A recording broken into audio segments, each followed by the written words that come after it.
CM ಸಿದ್ದರಾಮಯ್ಯಗೆ ಹೈಕೋರ್ಟ್ನಲ್ಲಿ big relief ಸಿಕ್ಕಿದೆ.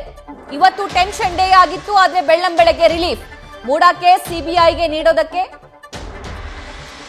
ಸಾಕಷ್ಟು ಹೋರಾಟವನ್ನ ಮಾಡ್ತಿರುವಂತಹ ಸ್ನೇಹಮಯಿ ಕೃಷ್ಣ ಅವರು ಪ್ರಕರಣವನ್ನು ಸಿಬಿಐಗೆ ವಹಿಸಬೇಕು ಅಂತ ಹೇಳಿ ದೂರನ್ನ ಸಲ್ಲಿಸಿದ್ರು. ಆದರೆ ನ್ಯಾಯಾಲಯ ವ್ಯತಿರಿಕ್ತವಾದ ತೀರ್ಪನ್ನು ಪ್ರಕಟ ಮಾಡಿದೆ. ಈ ಕುರಿತು ಮಾತಾಡಲಿಕ್ಕೆ ನಮ್ಮ ಜೊತೆ ಸ್ನೇಹಮಯಿ ಕೃಷ್ಣ ಅವರಿದ್ದಾರೆ, ಅವ್ರನ್ನ ಮಾತಾಡ್ತಾ ಹೋಗ್ತೀನಿ.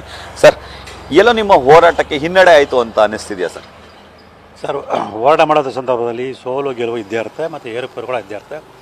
ಅದೇ ರೀತಿಯಲ್ಲಿ ಇದೊಂದು ಸಣ್ಣ ಒಂದು ಹಿನ್ನಡೆ ಆಗಿದೆ ಅಂತ ಹೇಳ್ಬೋದು. ಆದರೆ ಇದರಿಂದ ನಾನೇನು ವಿಚಲಿತ ಆಗುವಂಥ ಸಂಭವ ಇಲ್ಲ. ಏನು ಯಾವ ಕಾರಣಕ್ಕೆ ಈ ರೀತಿ ವ್ಯತಿರಿಕ್ತ ತೀರ್ಪು ಬಂದಿದೆ ಅಂತ ಪರಿಗಣಿಸಿ ಮಾನ್ಯ ಸರ್ವೋಚ್ಚ ನ್ಯಾಯಾಲಯಕ್ಕೆ ಒಂದು ಮೇಲ್ಮನವಿ ಸಲ್ಲಿಸಿ ಈ ಪ್ರಕರಣ ಸಿಬಿಐಗೆ ಕೊಡಿಸುವಂಥ ಪ್ರಯತ್ನವನ್ನು ನಾನು ಮುಂದುವರ್ಸ್ಕೊಂಡು ಹೋಗ್ತೀನಿ. ಸಿಬಿಐಗೆ ಕೊಟ್ಟೇ ಕೊಡ್ತಾರೆ ಅನ್ನೋ ವಿಶ್ವಾಸದಲ್ಲಿದ್ರಿ ಸರ್, ಬಟ್ ಸಿಬಿಐ ಕೊಟ್ಟಿಲ್ಲ. ಈಗ ಮುಂದಿನ ಹೋರಾಟ ಆಗಿರುತ್ತೆ ಸರ್. ಅದೇ ಸರ್, ಈ ಪ್ರಕರಣ ಸಿಬಿಐ ಕೊಡಿಸೋದಕ್ಕೆ ಬೇಕಾದಂಥ ಎಲ್ಲ ಮಾಹಿತಿ ಮತ್ತು ದಾಖಲಾತಿಗಳನ್ನ ಮಾನ್ಯ ನ್ಯಾಯಾಲಯ ಗಮನಕ್ಕೆ ತಂದಿದ್ವಿ.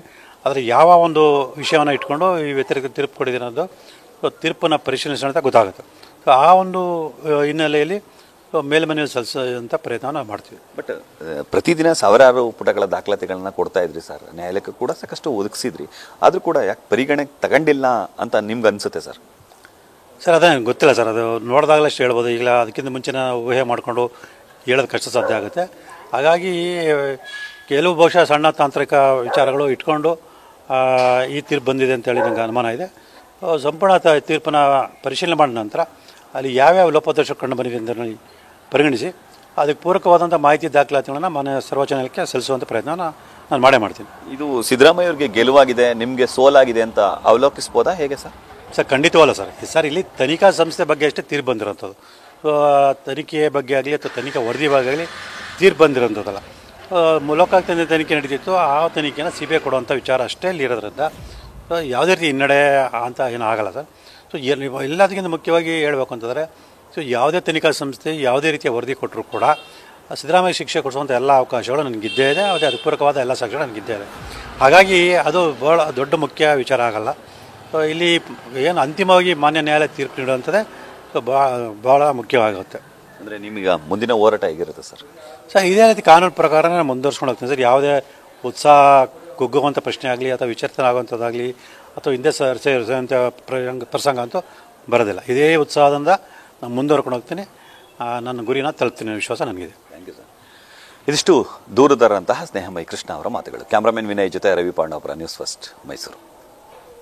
ಸುಪ್ರೀಂ ಕೋರ್ಟ್ಗೆ ಈ ಪ್ರಕರಣವನ್ನ ಕೊಂಡೊಯ್ತೀನಿ, ಸಿದ್ದರಾಮಯ್ಯಗೆ ಶಿಕ್ಷೆ ಕೊಡಿಸುವ ಎಲ್ಲಾ ಸಾಕ್ಷಿಗಳು ನನ್ನ ಹತ್ರ ಇದೆ.